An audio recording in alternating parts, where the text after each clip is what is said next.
జయశంకర్ భూపాలపల్లి జిల్లా కాళేశ్వరం దగ్గర మళ్లీ గోదావరి ఉధృతి పెరిగింది. ఎగువన వర్షాలు కురుస్తుండటంతో గోదావరి ప్రాణహిత నదులకు వరద పోటెత్తుతోంది. పుష్కర ఘాట్ల మెట్లపై నుంచి నీరు ప్రవహిస్తోంది. కాళేశ్వరం ప్రాజెక్టు మేడిగడ్డ లక్ష్మీ బ్యారేజ్లోకి భారీగా వరద వచ్చి చేరుతోంది. దీంతో బ్యారేజ్ మొత్తం 85 గేట్లు ఎత్తి దిగువకి నీటిని విడుదల చేశారు అధికారులు.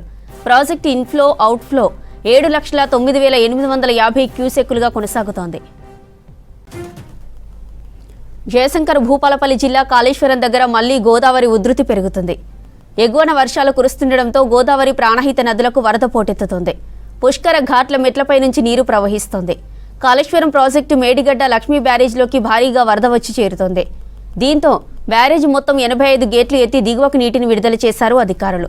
ప్రాజెక్టు ఇన్ఫ్లో అవుట్ఫ్లో 7,09,850 క్యూసెక్కులుగా కొనసాగుతోంది. నిర్మల్ జిల్లా కడెం ప్రాజెక్టు వరద కొనసాగుతుంది. ఒక గేట్ ఎత్తి దిగువకు నీటిని విడుదల చేశారు అధికారులు. ఇన్ఫ్లో 2,985 క్యూసెక్కులు కాగా అవుట్ఫ్లో 4,756 క్యూసెక్కులు. ప్రస్తుత నీటి మట్టం దాదాపు 699 అడుగులు కాగా పూర్తిస్థాయి నీటి మట్టం 700 అడుగులుగా కొనసాగుతుంది.